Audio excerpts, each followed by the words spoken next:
Pardon. Très bien. Donc, on y va. Donc, bonsoir tout le monde. Je suis professeure Céline Hamada, professeure assistante en dermatologie, service de dermatologie du CHU Ibn Sina à Rabat. Et aujourd'hui, j'ai vraiment le plaisir d'être parmi vous, après l'invitation de mon ami Dr Justia, pour vous parler d'une façon très didactique sur les eczémas, c'est-à-dire on va sortir du contexte de cours magistral didactique, mais on va essayer d'axer sur les messages clés que tout un chacun doit garder durant sa vie professionnelle.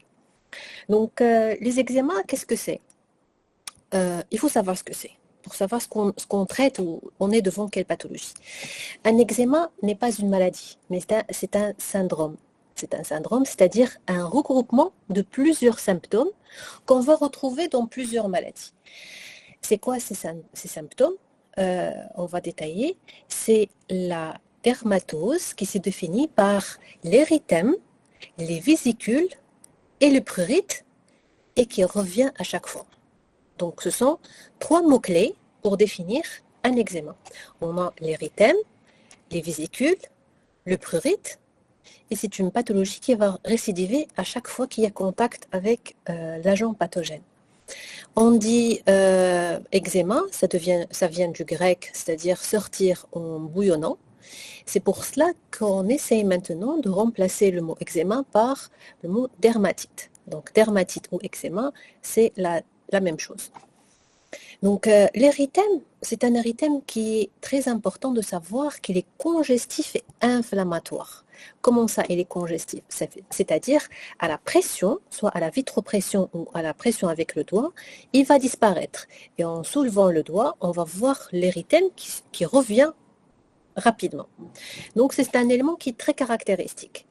Après, on a les microvésicules. Pourquoi est-ce qu'on dit que ce sont des microvésicules? Parce que ce sont des vésicules qui ont la tête d'épingle. Elles sont vraiment très petites, surtout au début. Et on va voir avec les diapositives qu'il peut y avoir une confluence de ces vésicules qui peut donner des fois une forme bulleuse. Donc, ces vésicules, il faut faire très attention quand on a une vésicule de bien analyser son contenu. C'est-à-dire, est-ce que le liquide est clair ou bien c'est un liquide qui est trouble? Normalement, dans l'évolution d'une vésicule, on a la vésicule qui est de contenu clair qui par la suite peut se troubler. Donc on peut avoir un aspect trouble. Mais attention, parce qu'une fois on a le contenu qui est jaune, c'est-à-dire on a déjà commencé la suppuration. Donc, c'est un élément très important et on sait très bien que dans l'eczéma, on peut avoir une surinfection par la suite et qui est justement caractérisée par cet aspect de vésicules qui sont troubles jaunâtres. Donc, maintenant, on parle d'eczéma en général, c'est-à-dire toute pathologie qui est érythémateux-vésiculeuse, prurigineuse et qui est sujette à la récidive. Dès maintenant, sachez qu'il y a 2 grands types d'eczéma. Soit c'est un eczéma allergique, c'est-à-dire un eczéma de contact, on va faire un eczéma à quelque chose, et un eczéma constitutionnel qu'on appelle la dermatite atopique. Pardon, mon quintet, c'est la dermatite atopique, c'est l'atopie, c'est ce qu'on voit chez les enfants qui ont déjà une peau érythémateuse avec les caractéristiques qu'on a décrites. Mais c'est le plus souvent dès le jeune âge. Alors que l'eczéma de contact allergique, ça peut survenir à n'importe quel âge, mais en général, le patient va bien jusqu'à un moment où il y a un contact avec un allergène, il va déclarer l'eczéma. La physiopathologie, ce n'est pas pour aujourd'hui, rassurez-vous, comme je vous dis, ce n'est pas le but, mais sachez qu'il y a toujours un antigène qui sont dits des aptènes, et qui sont des molécules de faible poids moléculaire qui vont pouvoir pénétrer dans la couche cornée. Donc ici, il y a 2 éléments très importants qu'il faut retenir. On a un élément qui est allergène, qu'on appelle un aptène, et on a une couche cornée qui on va dire, qui n'a pas sa complète intégrité. Ça veut dire qu'il y a une effraction de la couche cornée qui a permis à ce que l'allergène ou l'aptène pénètre. et comment on explique ou quelle est la traduction de cette couche cornée euh, qui, euh, qui n'a pas toute son intégrité, c'est l'exemple de la peau sèche. D'où l'intérêt de bien émolier et bien traiter et de bien prendre en charge les peaux sèches parce qu'elle devient sujette à des réactions allergiques. Ceci dit, on a allergène ou aptène, effraction de la couche cornée et par la suite, ils vont pénétrer jusqu'à la partie moyenne de l'épiderme où ils vont entrer en contact avec la cellule de l'ingérence. Vous savez très bien, la cellule de l'ingérence, c'est une cellule qui a comme fonction immunitaire, immunologique au niveau cutané. C'est cette cellule de l'ingérence qui va transmettre, elle aussi, cette information antigénique aux lymphocytes. Et c'est là qu'il y aura la cascade de l'inflammation et des lymphokines et des marqueurs cliniques. Donc, le but de cette plaque, c'est pas de faire la physiopathologie, mais de comprendre qu'il y a un allergène, il y a une effraction cutanée, et il y a par la suite une réaction inflammatoire qui est responsable des symptômes cliniques. Et venons à la clinique, tout d'abord, il faut savoir qu'un eczéma, on a entre 3 à 4 phases. La première des choses, c'est la phase de début. Et là, on a l'érythème, l'œdème et les vésicules qui vont se rompre. Donc l'érythème est très important. L'œdème est aussi très important et il nous renseigne sur l'eczéma aigu. Si on voit une plaque érythémateuse, vésiculeuse, inflammatoire, prurigineuse, avec un œdème, je saurai que je suis devant un eczéma très probablement aigu. Les vésicules, elles sont, comme on l'a dit, en tête d'épingle, qui vont se rompre et qui peuvent confluer et donner une vésicule. Donc, soit confluence, vésicule confluente et bulle, soit vésicules qui se rompent et qui vont donner une desquamation. Après, on a la phase d'état. Ces vésicules qui se rompent, quand il n'y a pas de traitement urgent à ce stade-là, on va arriver au stade d'état où le patient va se présenter avec un suintement. C'est-à-dire, c'est une plaque érythémateuse, œdémateuse, quelques vésicules, mais il y a aussi du liquide. C'est ça le suintement. Le liquide, quand il va sécher, il va laisser place à ce qu'on appelle les croûtes. Et ici, j'attire votre attention qu'il y a une grande différence entre les croûtes et la desquamation, ou bien les croûtes et les squames. Les croûtes, c'est un liquide qui a séché. Donc, on va avoir des croûtes en général jaunâtres, couleur miel. La desquamation ou les squames, c'est quand on a des vésicules qui vont sécher rapidement et qui vont laisser place à une desquamation. Il y a peu de liquide, il y a peu d'œdème, mais il y a des vésicules qui vont se rompre rapidement et donner place à une desquamation. Après, si on ne traite pas le patient à ce stade, on va passer au stade de la chronicité et avec le grattage, on va avoir ce qu'on appelle la lichénification.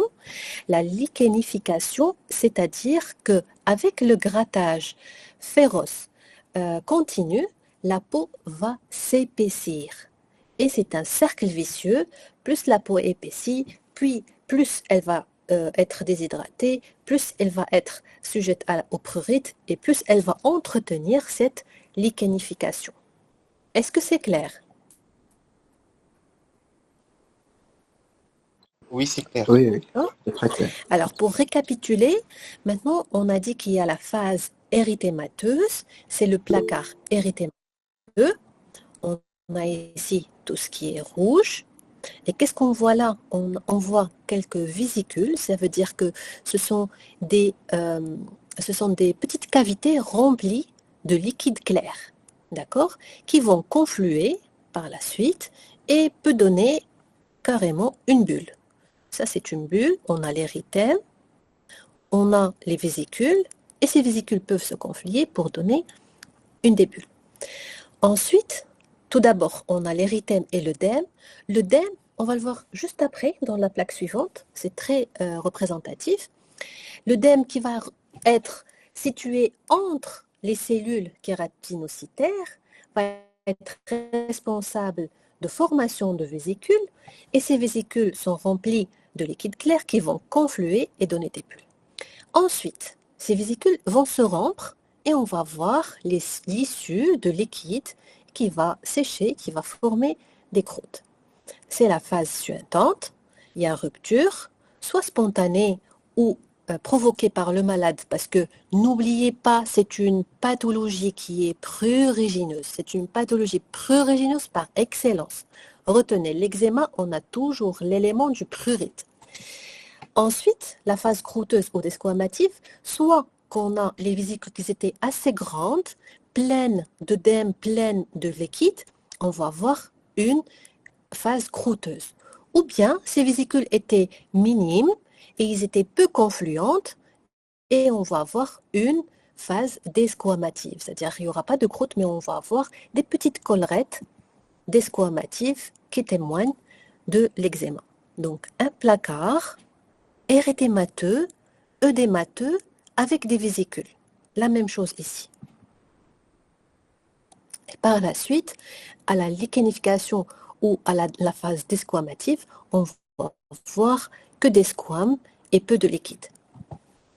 Voilà, qu'est-ce qu'on disait tout à l'heure? On va le voir en représentation histologique, qui est très importante. Ici, on a la peau normale, on a les trois couches, les couches superficielles ou la couche cornée de l'épiderme, la membrane basale, le derme superficiel et le derme profond. Quand il y a un allergène, quand il y a une effraction cutanée et il y a un contact d'un aptène avec les cellules de l'ingérence, qu'est-ce qui se passe? On va avoir une spongiose. Retenez ce mot, c'est très important, c'est-à-dire qu'on a de l'eau, c'est l'œdème, qui va séparer les cellules kératinocytaires. Il va pousser les cellules de part et d'autre pour que cette eau va former la confluence de plusieurs espaces pleins de liquide, va former une vésicule. Cette vésicule qui elle-même peut confluer entre elles et former carrément une bulle plus importante. C'est la simple et la seule différence entre vésicule et bulle, c'est la taille. Cette spongiose va continuer à alimenter cette bulle et il y aura issue de liquide vers l'extérieur et dans ce cas-là, on va avoir des croûtes. Puis, on peut avoir une desquamation quand il y a une petite vésicule avec peu de liquide et il va laisser place à la desquamation. D'accord? Voilà. Ça, c'est brièvement la clinique et l'histologie de l'eczéma parce que le diagnostic est principalement clinico-anatomopathologique. Donc, ce qu'il faut retenir, c'est que les bords des lésions d'eczéma sont généralement émiettés parce qu'il n'y a pas de limite nette. Le prurite est toujours constant et un de ces quatre aspects peut prédominer, voire être en apparence isolé. Qu'est-ce que ça veut dire cette phrase? Elle veut dire que des fois, on peut avoir plus un érythème et un œdème sans les vésicules, sans les croûtes, sans la desquamation. Des fois, on peut avoir dans un eczéma sec que la desquamation et un léger érythème. Ou bien, c'est-à-dire dans la même lésion, on peut ne pas avoir les quatre phases à la fois, comme on peut les avoir les quatre à la fois. Donc, si on voit le malade au stade de vésicule, on peut avoir plus l'érythème et les vésicules. Si on le voit le malade dans un stade plutôt tardif, il a tardé à consulter, on va avoir une phase desquamative plutôt que la phase érythémateuse et œdémateuse. Donc, c'est ça ce qui est important, c'est retenir les symptômes, les quatre symptômes caractéristiques de l'eczéma et savoir les rechercher et les reconnaître devant un malade. C'est aussi simple que ça. Après, on a des formes cliniques.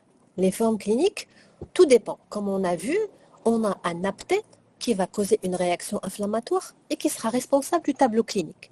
Maintenant, tout dépend où cet allergène est arrivé au niveau de la peau. On peut l'avoir au niveau du visage et puisque la peau du visage est fine, on va avoir une réaction de rougeur qui est intense avec un œdème très important. Parce que la clinique va différencier, va être différente selon la localisation. Plus la peau est fine, plus on a de l'œdème, plus la peau est épaisse, plus on va voir de la dyshydrose, c'est-à-dire la desquamation. Comme on le voit, c'est un motif très fréquent de consultation, c'est quand on trouve la desquamation au niveau plantaire, c'est ce qu'on appelle un eczéma dyshydrosique. J'ai mis aussi, c'est un élément très important, ce sont les adénopathies. Quand on voit ou on suspecte un eczéma, il faut rechercher les adénopathies. Pourquoi?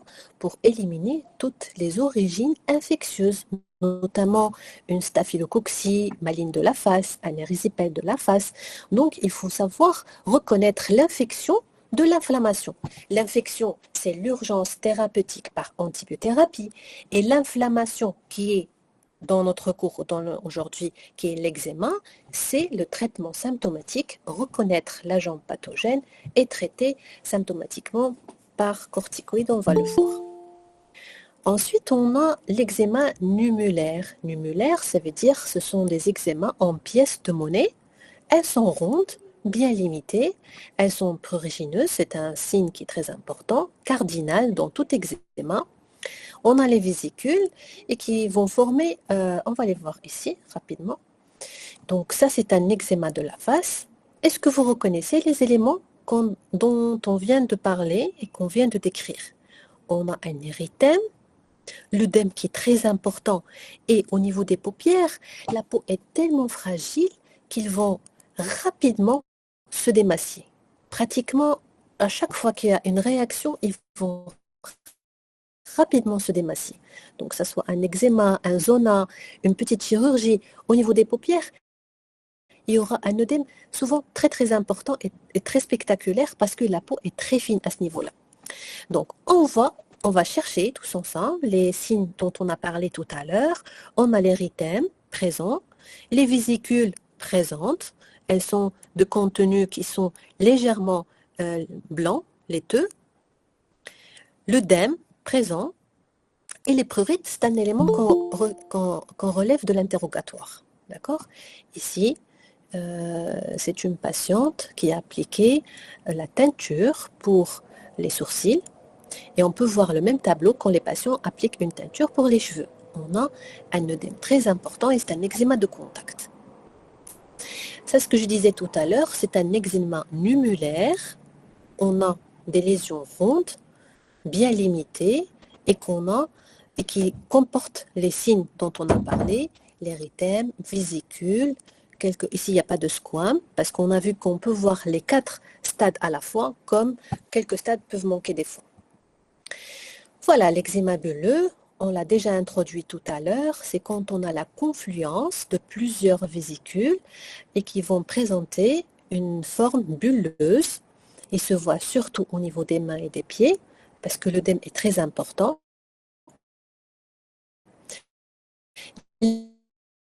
L'eczéma sec, par contre, c'est quand on a, c'est-à-dire qu'il y a peu de vésicules. Et l'eczéma kératosique, c'est un signe de chronicité. Déjà, si le malade passe à la chronicité, ça veut dire qu'on n'a pas traité à temps et qu'on a laissé évoluer la symptomatologie jusqu'à ce que le patient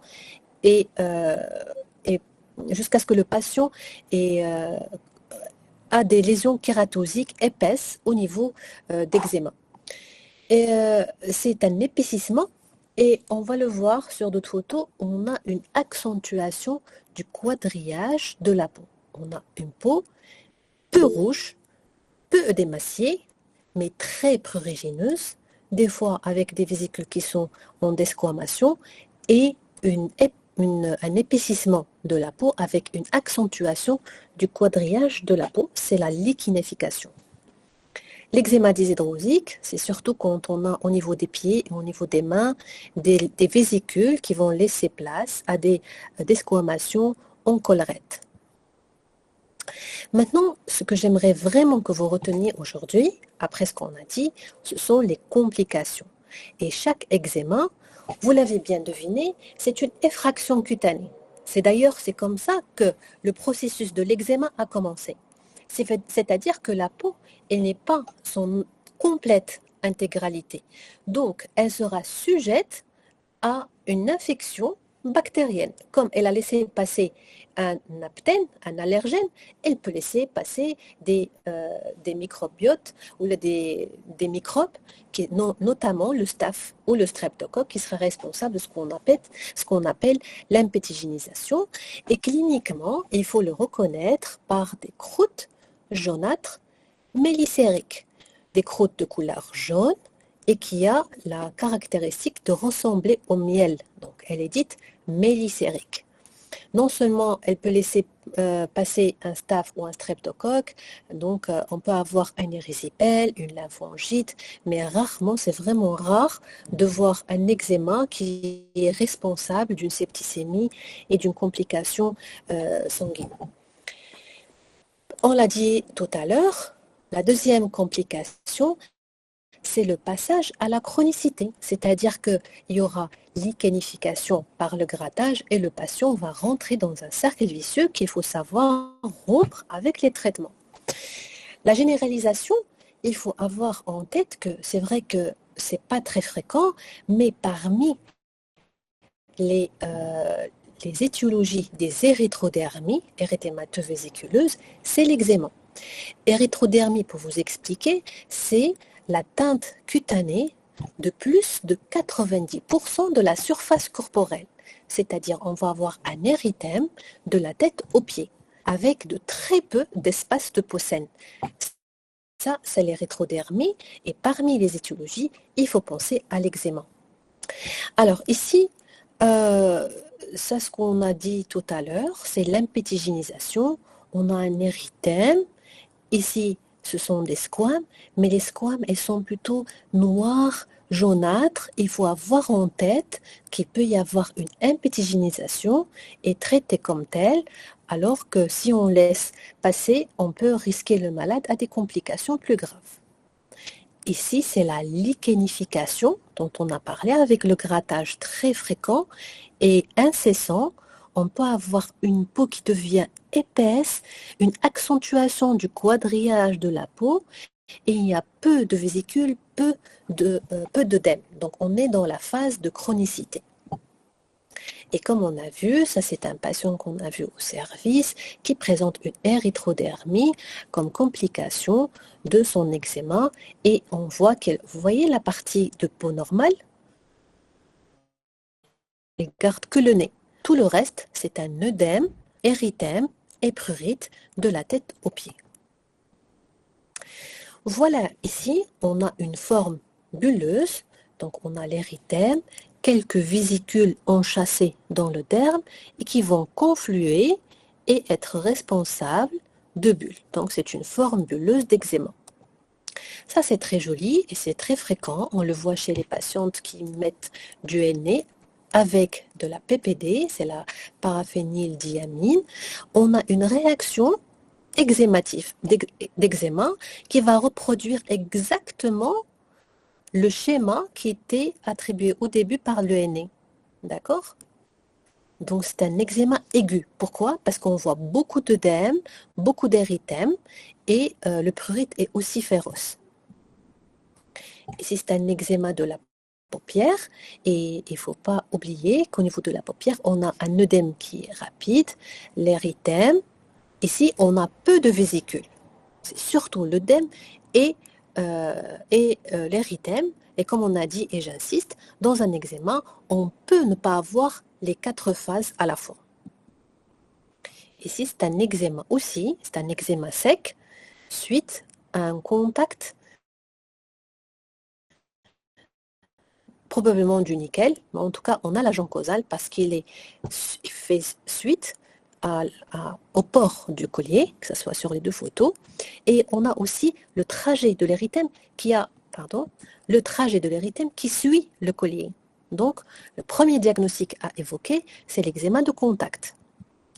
Ça, par contre, c'est un eczéma lichenifié. C'est vrai qu'il est localisé, mais on a les éléments, l'érythème, le prurite, qu'on requiert à l'interrogatoire, et on a cette lichenification et un épaississement de la peau. Ici, pour faire attention qu'un eczéma, c'est un eczéma suite à une application de produits cosmétiques.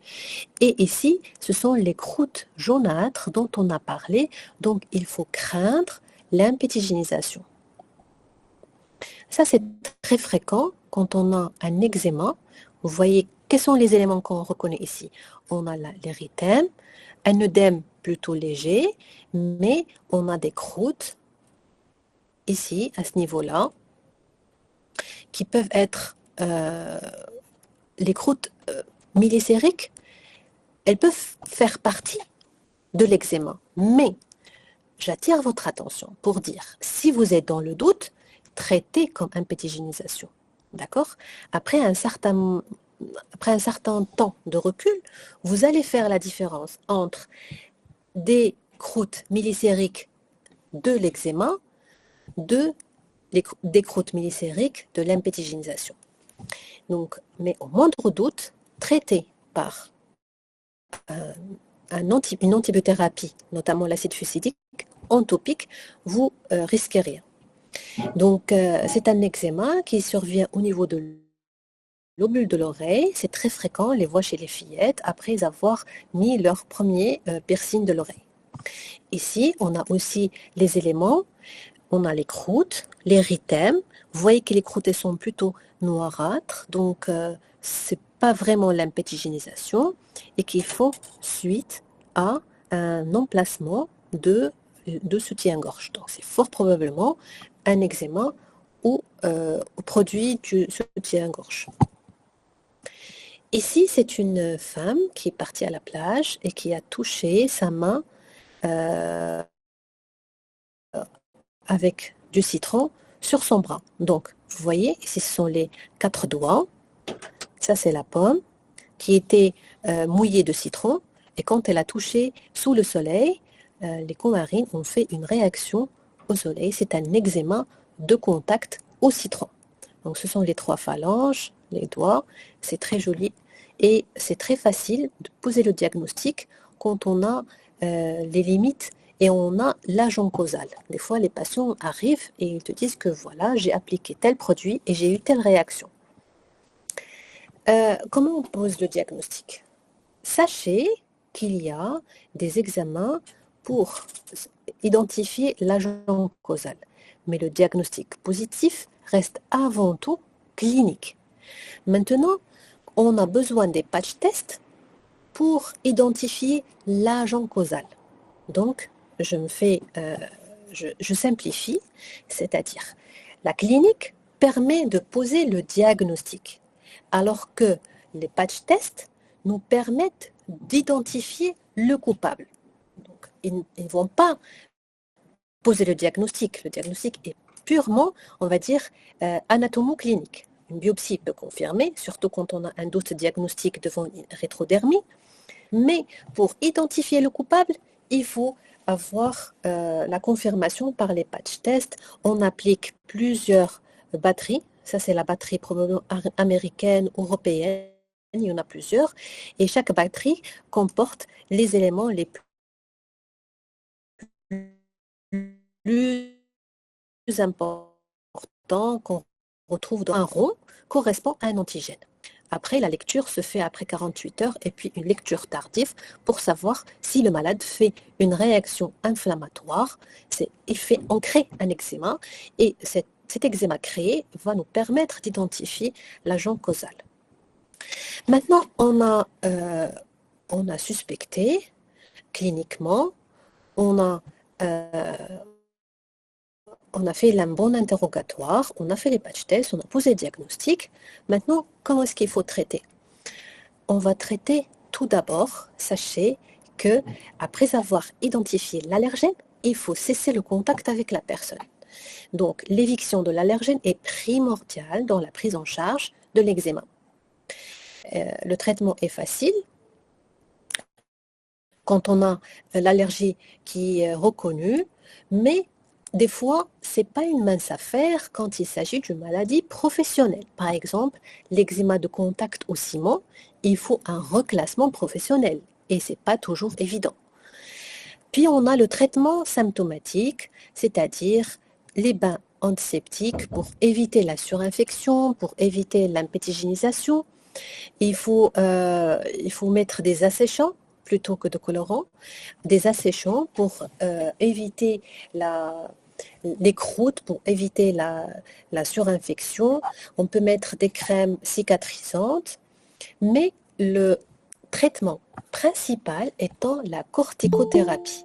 Le plus souvent, elle est locale, mais des fois, on peut avoir recours à la corticothérapie orale quand on a un eczéma aigu très étendu. Par exemple, la patiente qui a appliqué la teinture au niveau des sourcils, on peut prescrire une corticothérapie orale de courte durée, 3-5 jours maximum. D'accord?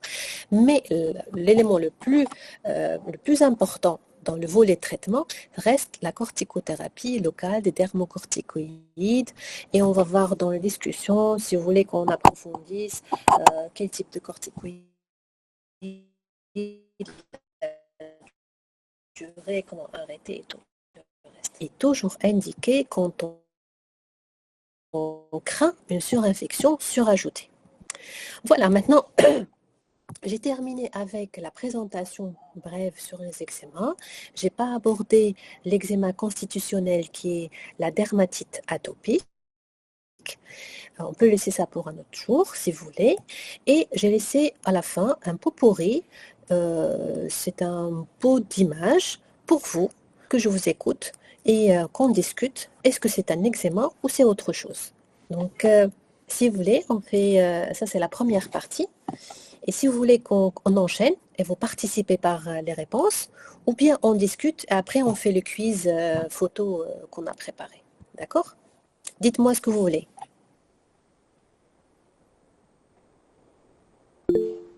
Alors, je pense qu'on peut. Quelqu'un a levé la main, c'est moi? Désolé. Moi, je pense qu'on peut commencer par une discussion. Je suppose qu'il y a peut-être des questions. Et ensuite, on fera le Très quiz bien. qui est là. Ensuite, on pourra faire. Oui, c'est mieux qu'on fasse d'abord la discussion, qu'on pose des questions s'il y en a. Mhm. Moi, je vais commencer. Moi, j'ai déjà une question. Je peux? Oui, oui, allez-y. Vous avez tout d'abord merci pour l'intervention. C'était vraiment très intéressant. Merci à vous. Vous avez reparlé de l'allergène, de l'aptène et puis de la couche de cornée qui est altérée Mhm. dans la physiopathologie, je peux le dire. Je voulais savoir si les microbiotes cutanés avaient intervenu aussi. Est-ce qu'ils avaient un rôle dans le développement de l'eczéma? Est-ce que les microbiotes cutanés interviennent quelque part, facilitent ou empêchent ce développement d'eczéma? Absolument. C'est une très bonne question. Et le microbiote ou le microbiome, on dit microbiote intestinal et microbiome cutané, ils sont tous les deux responsables de l'intégrité et de l'état de la peau. Plus il est altéré, plus la peau est sujette à des effractions cutanées, que ce soit l'eczéma, l'acné, la rosacée. Il faut avoir le maximum possible un microbiome qui soit équilibré et aussi bien un microbiote intestinal équilibré. Parce qu'il y a un lien, maintenant, il y a un lien entre les deux. Plus le microbiote intestinal est altéré, plus le microbiome cutané est altéré. D'accord? Donc c'est très important, ne pas trop agresser la peau avec des produits soit de nettoyage ou des produits cosmétiques ou du make-up qui soient agressifs, qui va altérer. Et il faut savoir que aussi ce qu'on mange altère le pH cutané et serait à l'origine d'une perturbation du microbiome cutané. Donc, un lien direct, oui, c'est certain.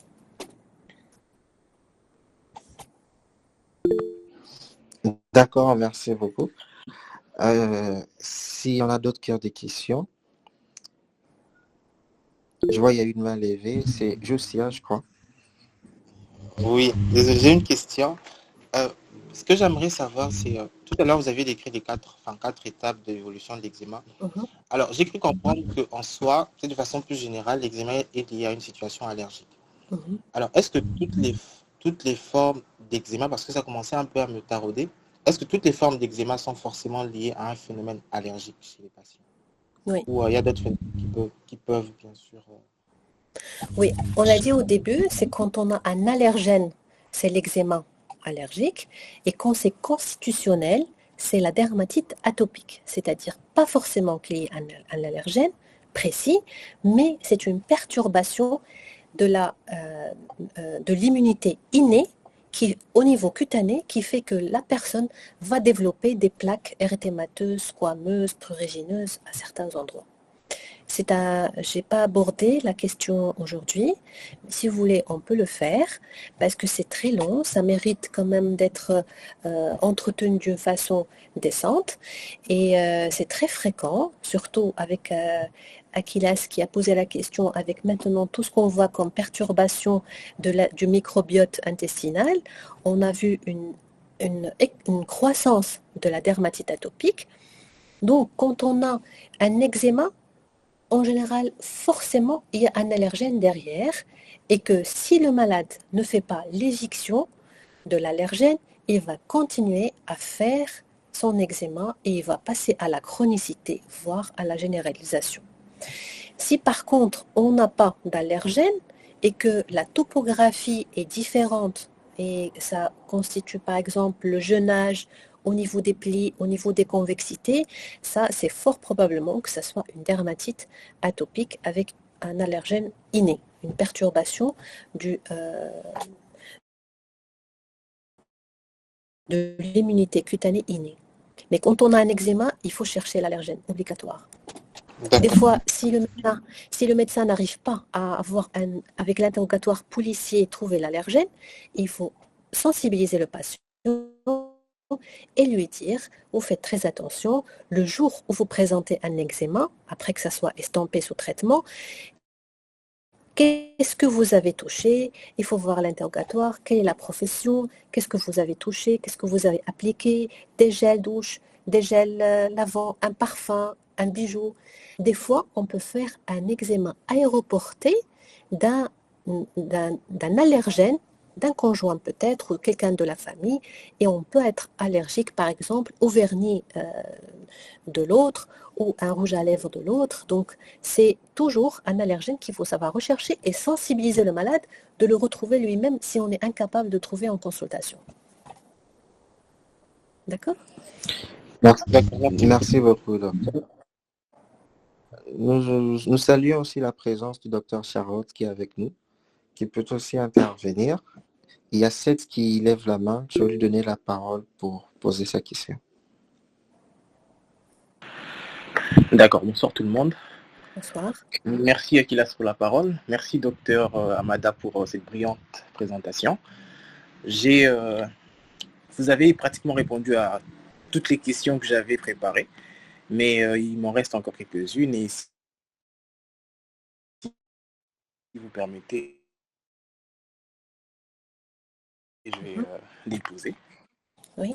Donc pour poursuivre ce que vous étiez en train de dire, pour continuer j'aimerais savoir dans les eczémas des contacts, y a-t-il la possibilité de retrouver des allergies croisées?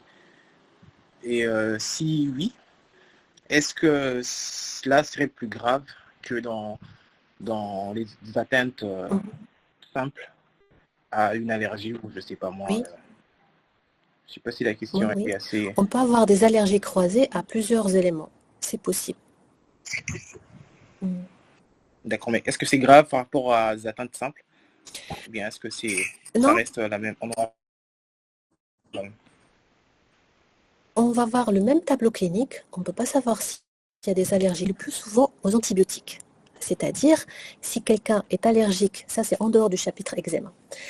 Quand quelqu'un est allergique par exemple à la bêta-lactamine, il peut être allergique aussi par phénomène d'allergie croisée à la céphalosporine 3e génération ou 2e génération, aux céphalosporines en général.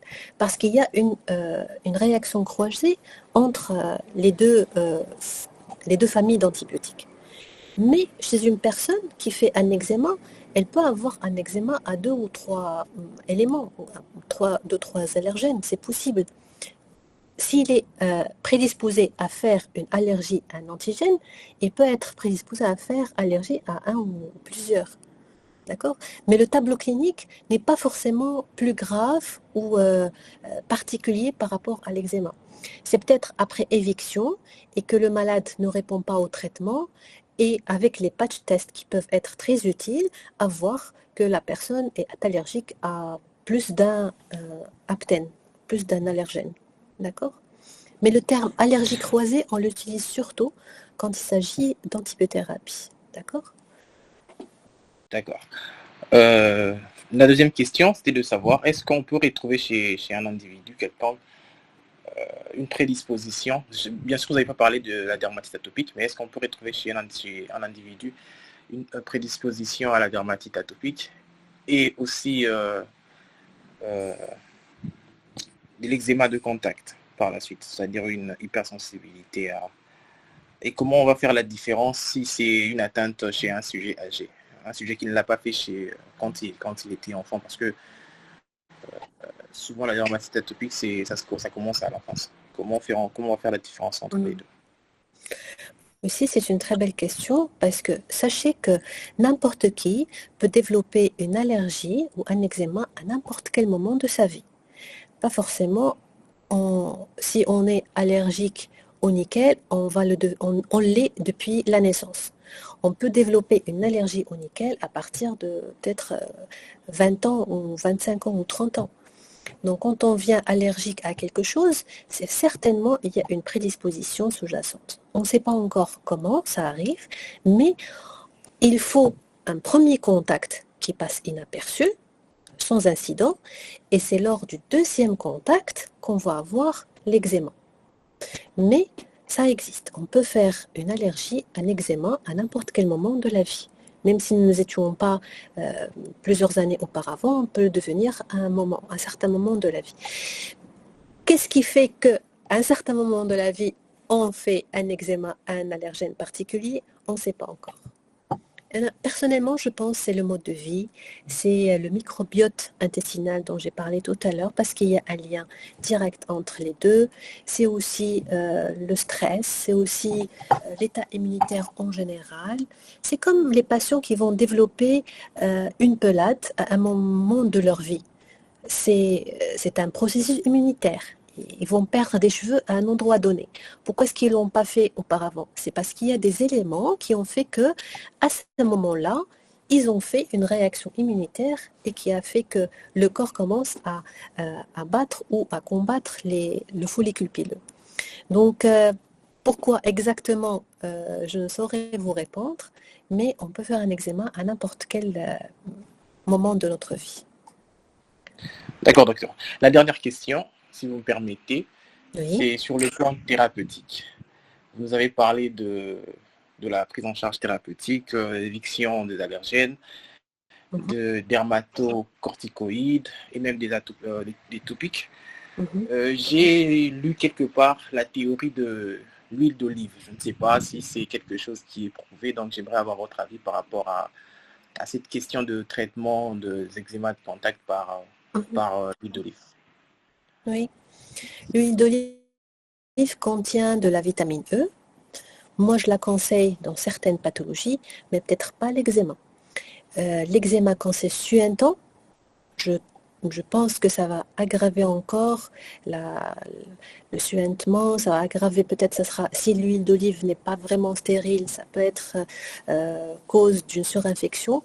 Peut-être dans l'eczéma chronique, c'est une bonne alternative d'hydratation et de crème cicatrisante. Si quelqu'un qui n'a pas les moyens ou qui veut se traiter par des moyens naturels, l'huile d'olive, l'huile d'amande, moi je ne m'y oppose pas, sauf qu'il faut savoir comment l'utiliser et quand l'utiliser. Comme je dis, quand c'est un eczéma suintant, plein de croûtes, non. Si c'est un eczéma qui est plutôt, c'est un eczéma sec, liquéfié, avec très prurigineux, je dirais oui, pourquoi pas, on peut toujours essayer. Ça, c'est mon avis personnel. Après, D'accord, ça dépend. d'accord. Merci beaucoup, docteur. Ça sera tout. Mais l'huile d'olive, moi j'aime beaucoup. C'est une richesse parce qu'elle est très riche en vitamine E et d'autres éléments qui sont très nutritifs. Merci beaucoup, docteur. D'accord, Et merci beaucoup. Merci beaucoup, Seth. Il y a le docteur Charlotte qui a levé sa main, si elle peut intervenir. D'accord, merci pour la parole. Tout d'abord, merci beaucoup, docteur Cyrine. J'ai beaucoup apprécié la présentation merci. parce que quand on l'étudie en microbiologie, on a toujours l'impression que c'est lourd à comprendre en termes de symptômes, Oui. mais vous avez vraiment simplifié la présentation et moi, j'ai beaucoup appris. Du coup, je suis curieuse, en tout cas, par rapport à la dermatite atopique. J'espère que vous allez continuer, soit aujourd'hui ou très bientôt. Mais À notre en jour. tant que pharmacienne, je m'intéresse beaucoup plus à la thérapie, à la corticothérapie dont vous avez parlé, c'est-à-dire à la dose déjà que vous donnez. Est-ce que déjà la corticothérapie de prédilection, est-ce que c'est la prédnisolone? C'est ce que je connais le plus qui est utilisé. Maintenant, en termes d'eczéma étendu aigu, est-ce que c'est ce que vous utilisez ou il y a une autre corticothérapie en première intention et quelle est la dose d'attaque et tout ça? Merci. Et aussi pour compléter ma question, j'aimerais savoir à quel moment la cosmétologie intervient dans la prise en charge de l'eczéma. Très bien. Voilà, c'est une très bonne question. Merci, docteur Charlotte. En fait, quand on a un eczéma aigu, c'est-à-dire comme on a vu la jeune fille avec l'œdème très important au niveau des paupières, quand on a la jeune fille qui a l'eczéma de contact après aînée à la PPD, ça c'est très aigu. Vous voyez que les symptômes sont très frappants. Donc on a beaucoup d'œdème, beaucoup d'érythème. Le patient, des fois, rapporte une sensation de cuisson. C'est l'indication de la corticothérapie orale de courte durée, on a dit 5 jours maximum, et c'est la prédnisolone, comme vous l'avez bien dit, à raison de 1 mg kg. Donc, pour une moyenne de 60 kg, c'est 3 comprimés de 20 mg de prédnisolone, bien sûr, à respecter à 8 heures du matin, et on arrête sans dégression, sans bilan, sans rien du tout. Maintenant, quand on a un eczéma qui est plutôt sec ou plus d'érythème, plus de prurite, moins de vésicules, moins d'œdème, c'est l'indication de la corticothérapie locale. Les dermocorticoïdes, on a plusieurs classes. Les classes fortes, la classe moyenne et la classe très forte. Pour les classes très fortes, plus on a l'efficacité, plus on augmente les effets secondaires qui sont notamment l'atrophie cutanée, les télangiectasies. Donc, on va les éviter sur les peaux qui sont déjà fines. Parce que tu as une peau fine, tu mets une classe thérapeutique de dermocorticoïdes très forte, comme par exemple le dermoval, ben on va aussi accentuer le risque de faire une atrophie cutanée. Donc, on va choisir des dermocorticoïdes de classe forte plutôt ou moyenne, genre Efficorte. Et Efficorte, il y a deux présentations, hydrophile et lipophile. Quand on veut hydrater, il n'y a pas beaucoup de suintement, on donne la lipophile. Quand on a un suintement, on a besoin que la peau, sur la peau reste la crème dermocorticoïde, ce sera la présentation hydrophile, parce qu'il y a du liquide, donc c'est hydrophile. Quand on veut hydrater, c'est la lipophile, elle va apporter des lipides pour la peau. La dégression, si on a un eczéma qui est aigu, on peut faire 15 jours de traitement et on arrête. Ou bien, au maximum, 1 mois de traitement et on arrête, sans dégression. On ne risque pas l'effet rebond tant qu'on est dans le 1 mois de traitement. Tous les jours, pas besoin de le mettre 2 fois par jour parce qu'il y a un effet réservoir des kératinocytes, c'est 1 fois par jour pendant 15 à 1 mois. Ça dépend de la gravité, ça dépend de l'ancienneté, ça dépend de l'étendue, ça dépend de l'âge, ça dépend de la localisation. Tout dépend de ce qu'on veut traiter. Et après, si vous voulez, sur les images potpourri que j'ai choisies à la fin, quand il s'agit d'eczéma, on peut discuter le traitement et vous allez traiter vous-même. D'accord? Je vais recueillir vos réponses et on constitue l'ordonnance, nous, tous ensemble. Après, les dermocorticoïdes, si on va dépasser un mois, à ce moment-là, il vaut mieux passer à la dégression, c'est-à-dire 15 jours tous les jours, 15 jours, un jour sur 2, et 15 jours, un jour sur 3. Ça va faire 1 mois et demi de traitement, donc on dégraisse, pour éviter l'effet rebond. Maintenant, pour les cosmétiques, oui, je trouve qu'il y a une place très importante parce qu'on avait vu, c'est l'effraction de la barrière cutanée qui fait qu'il y ait un allergène et le déclenchement de toute cette cascade inflammatoire. Donc, préconiser des crèmes cicatrisantes, des émollients.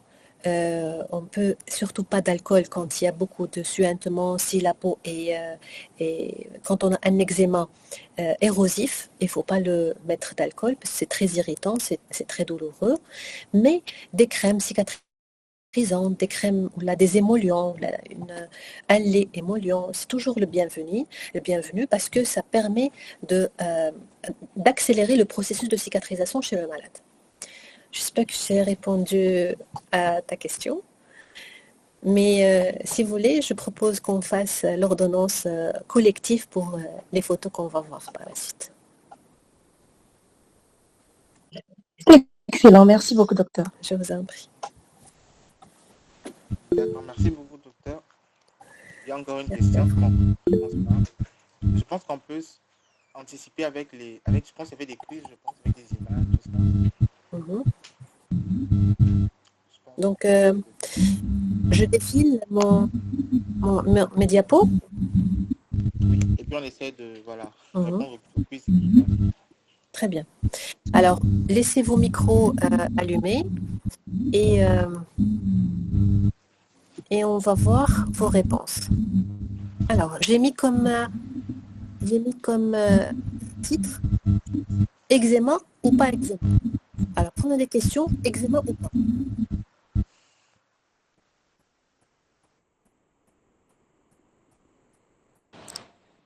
Moi, je dirais Pas eczéma. pas eczéma, je suis pas très sûr. Qu'est-ce qu'on a ici?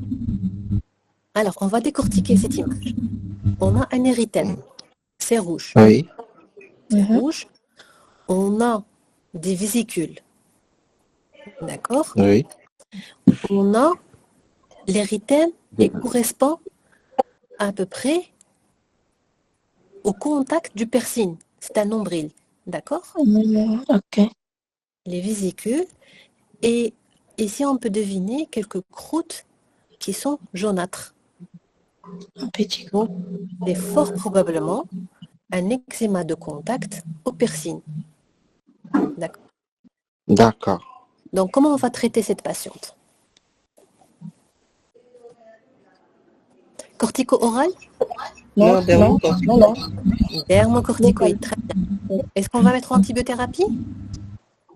Non, il n'y a pas Oui. d'immobilisation. Oui. Oui. Je dirais non. Je dirais pas besoin de mettre une antibiothérapie locale parce qu'il n'y a pas vraiment les croûtes qui sont jaunâtres, impétigénisées. On va les voir dans d'autres photos. Vous allez faire la différence. Donc, vous êtes à l'unanimité dermocorticoïde. Donc, quel type de dermocorticoïde? Classe forte, très forte ou moyenne? Moyenne. Je dirais c'est quand même l'abdomen. C'est une peau qui est épaisse. On peut faire une classe forte. Efficorte, hydrophile, pendant 15 jours. Et s'il y a amélioration complète, on arrête. Si amélioration incomplète, on peut faire 1 jour sur 2 jusqu'à disparition totale. Et c'est tout. Est-ce que vous êtes d'accord? Est-ce qu'on a terminé? L'éviction de l'allergène, je pense. Très bien. Donc, enlever le piercing, c'est la première des choses qu'il faut faire. Donc, dire à la patiente que si c'est un piercing à base de nickel, il ne faut plus qu'elle fasse de piercing de la même matière, parce que du même matériau. S'il va enlever celui-là et qu'elle remplace et qu'elle remette un autre du même matériau, ben, elle va refaire le même eczéma. Donc, éviction de l'allergène. Très bien. Ici, eczéma ou pas eczéma?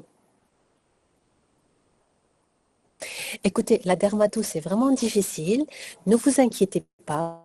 C'est pas au bout d'un topo de 40 minutes que vous allez pouvoir poser tous les diagnostics. Mais le but maintenant, c'est de savoir faire la différence. Parce que j'imagine que tout le monde n'a pas la possibilité de passer par un stage de dermatologie. Et j'essaie de vous apporter le maximum de diagnostics et de diagnostics différentiels. Comme ça, vous profitez. C'est comme vous faites un stage virtuel. D'accord? Donc, no stress. Si on fait des fautes, c'est tout à fait normal. On aura toujours l'occasion d'apprendre. Et maintenant, on répond à la question. Eczéma ou pas eczéma? Pas eczéma. Décortiquons. Pas eczéma. Très bien, pas eczéma. On a des Pas bulles eczéma. qui reposent sur une peau normale. C'est une dermatose bulleuse. C'est une bulle tendue.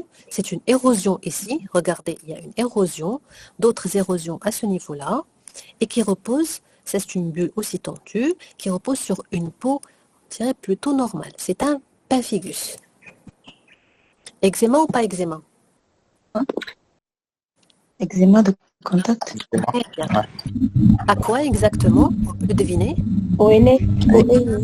ONE, mais plus précisément la PPD, c'est la paraphénylène-diamine, qui est le diluant avec quoi il mélange le Na. Ici, j'attire votre attention qu'on a les croûtes jaunâtres et c'est probablement une surinfection bactérienne. Vous voyez ici, c'est jaune, un peu vert à ce niveau-là. Ça peut être la peau saine, mais on a quelque chose en dessous de l'érythème. On a quelque chose. Moi, si vous me dites antibiothérapie plus dermocorticoïdes, ça me va. C'est très bien. Il vaut mieux que vous traitez par excès, par antibiotique si vous avez un doute, que mettre une dermocorticoïde sur une peau surinfectée, une infection bactérienne et qui va aggraver l'infection bactérienne et qui peut causer des complications plus graves, notamment la septicémie. Vous avez compris mon raisonnement? Très bien. Donc, vous avez dit dermocorticoïde plus antibiothérapie, c'est ça? Oui. Si vous me dites avec antibiotiques, je dirais pas non. Je dirais ça me va, oui, sans problème. D'accord. Ici, eczéma ou pas eczéma?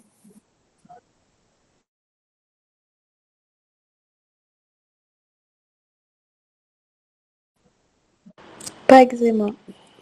Oui, qui d'autre?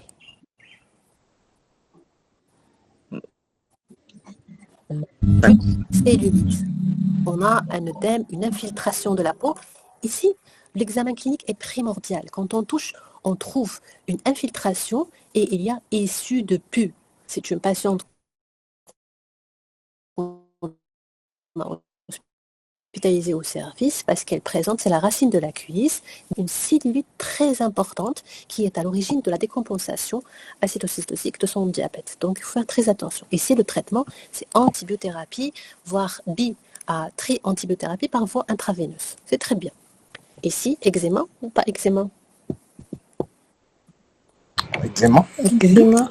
Lequel? Numulaire. Numulaire.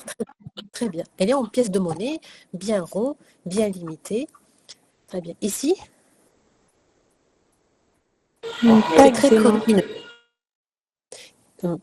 Pardon, je n'ai pas entendu. Ça, c'est mycosique. Pas eczéma. Pas eczéma. Très bien. Qu'est-ce que c'est? L'érythème. Quel Ça fait érythème? plus un herpès tétiné. L'érythème, c'est ici, je crois. Mycose. Très bien, c'est une mycose. Regardez ce que j'ai ici.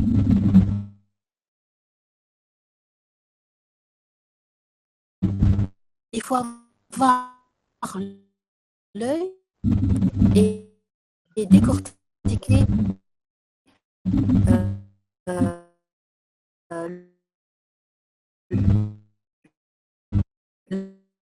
le à décortiquer l'image, on a l'impression dermatomycose. C'est une épidermomycose à trichophyton. Eczéma ou pas eczéma chez ce beau garçon?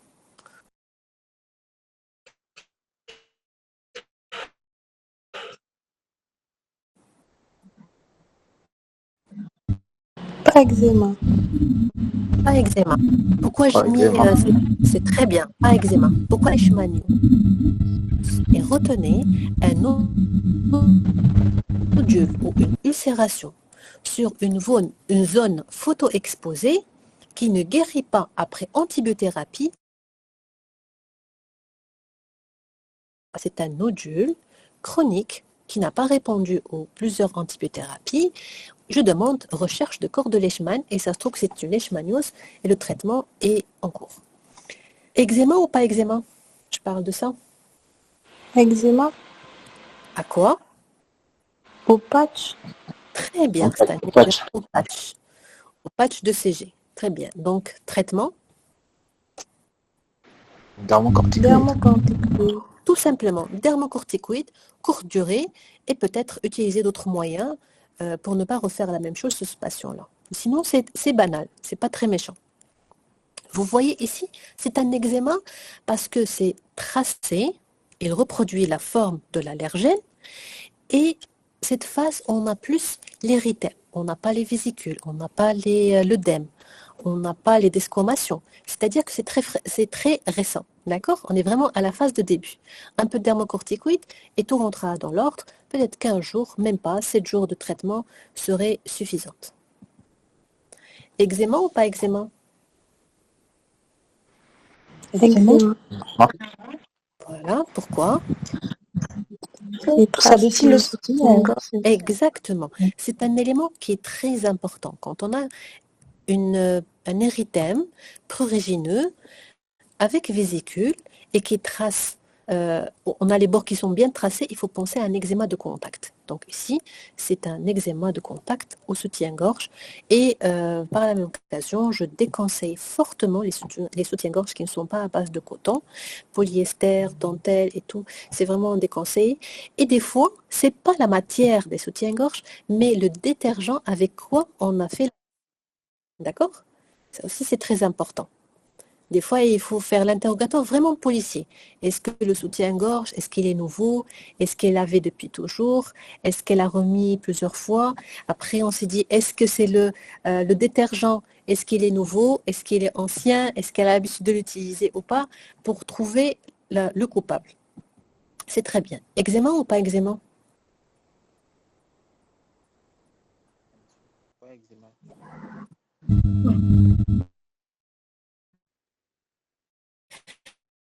Alors, qu'est-ce qu'on a ici? Qui sont plutôt en collerette. Je dirais, c'est un peu étendu, mais on a ça qui peuvent orienter vers un eczéma dyshydrosique. C'est une forme très fréquente sur les mains et les pieds. D'accord? Moi, je dirais un eczéma dyshydrosique à traiter ici. On n'a pas besoin de dermocorticoïdes parce qu'on n'a pas d'érythème. On a plus besoin d'émollients et de chercher l'allergène causal. Ici, eczéma ou pas eczéma?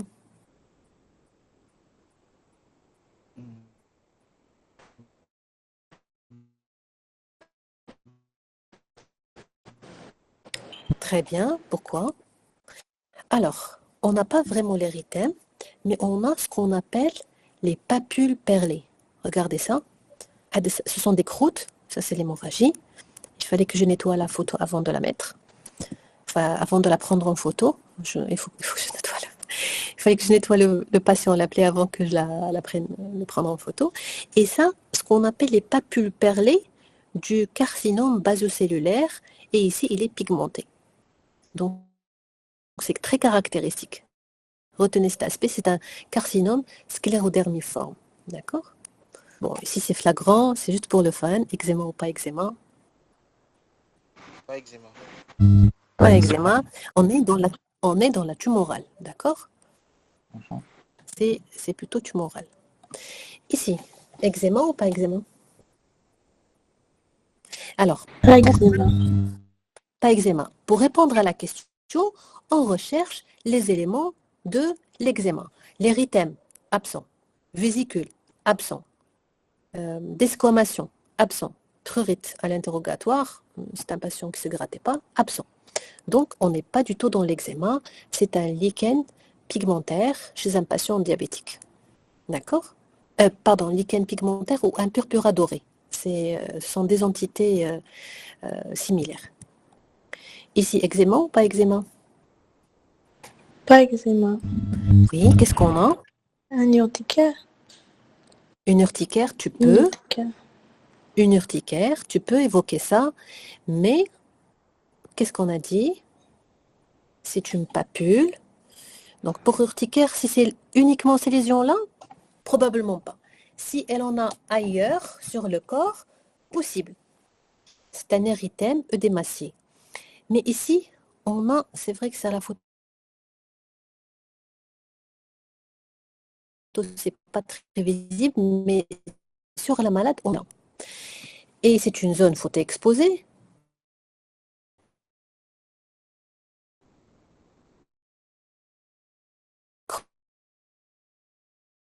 Chronique. Chez une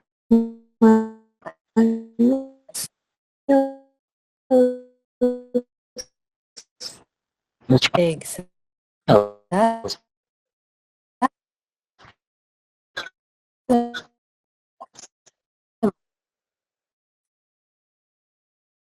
C'est un nodule de Leishmanius. Recherche de corps de Leishman était positif et je lui ai fait les infiltrations en glucantine, bref, pour magistrat le traiter. Et bien sûr, si vous êtes dans le moindre doute, vous pouvez toujours adresser à un dermatologue. D'accord? Est-ce que vous avez toujours des questions?